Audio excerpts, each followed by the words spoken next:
All right, so we're gonna do the walkthrough of the 2025 tournament rig. We're gonna divide it into two parts because we're gonna kind of dive really deep into it.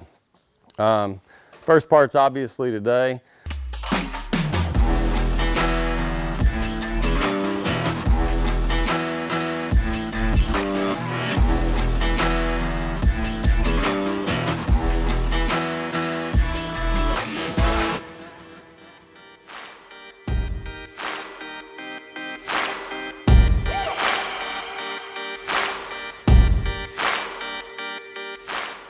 Literally, Darren lacks maybe 30 minutes finishing rigging. Just a couple little things he has to do. But we're just gonna start here.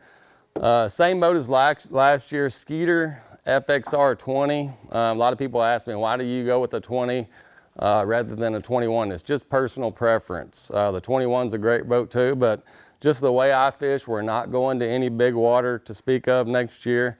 So I decided to stay with the same boat. Luckily, this is a good thing for me. Same exact boat wrap, you know, same sponsor lineup. Everything is cool. One of the questions that I get asked a lot is, you know, the camo. That camo came from a picture in 2013 on Grand Lake. It's just a bunch of little bitty pictures thrown together. It makes a pretty good camo. That's where a lot of the clothing and stuff's come from.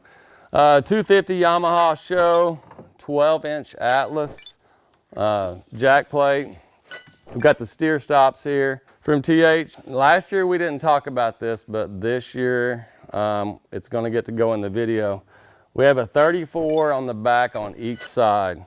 That's live scope, that's for idling. And right now there's somebody watching the video that says, well, you're only allowed one transducer on bass next year. You're correct.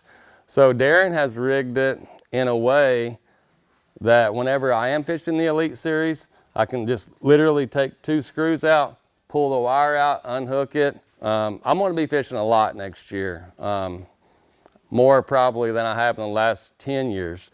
So I'm rigging the boat up for me the way I like to fish, and then I can adjust it, you know, like for each tournament. So I think that's it.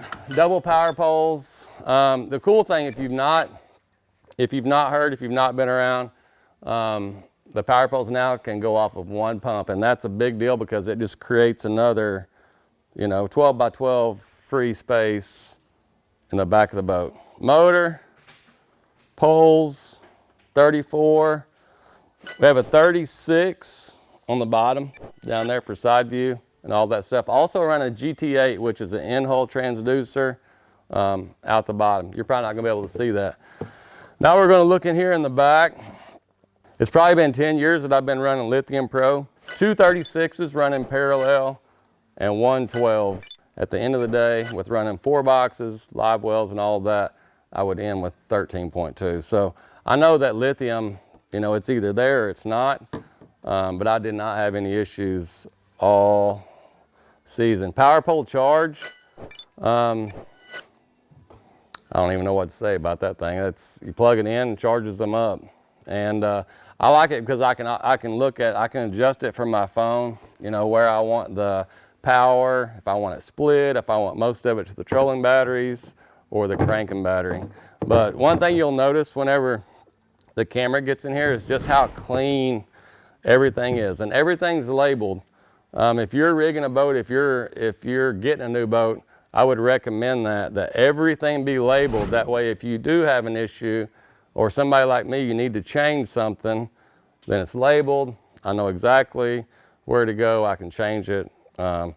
It's that easy, but it's really clean back here. There's a lot going on, but yet it's really clean. Extra prop, USB port for our mandatory GoPro and bass. Just an outside walk. We're gonna jump inside the boat on part 2. Garmin Force. Troll jacket. Notice up here in the front, actually you're going to notice everywhere on this boat, and I think that everything Darren does is integrated, you will not see zip ties around any of the deucer cables. So that just that can create problems with pinching and stuff like that. I got my forward deucer, my perspective 34. They're both 34s perspective. you're gonna say again, you can only have one deucer. I know that, it's gonna be this one.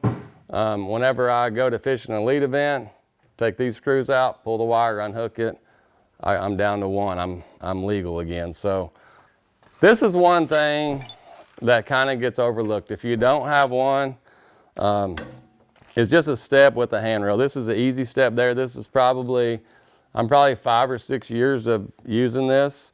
Just makes it getting in and out so much easier. It's probably my wife's favorite accessory on the boat, is just where she can get in and get out and not have to climb over the fender well. I think I'm close to 10 years running these mounts, precision sonar. It's just, I can customize it. I can tilt it. You know, after coming off Lake Ontario last year in some big water, also Champlain, I mean, they're as tight when I get back as they are whenever I leave. So they got everything on a main breaker. Here's one thing that I'm pretty proud of. Last year, we put my breaker in the back for the 234s because I don't use that all the time. So I didn't want to, you know, the black boxes to be running. So I would have to get up and go back and turn them off or on, whichever I wanted. Now, the breaker's right here. So if I want to idle and look at something, I can just turn it on, look, turn it right back off. You don't very often get to see last year's boat and this year's boat. So this one's going to the house. That one's coming in just for oil change and stuff like that for the new buyer. And you know, there's a lot of similarities in last year's boat and this year's boat. And the reason being, the way it's rigged out and everything, is because I like it. I don't know that we changed hardly anything, but everything's pretty much the same. It makes it easy on me. And so on part 2, we're going to jump inside, show you some of the new features that the FXR20 has, actually the FXR period has, and also inside the compartments, the graphs, all of that good stuff.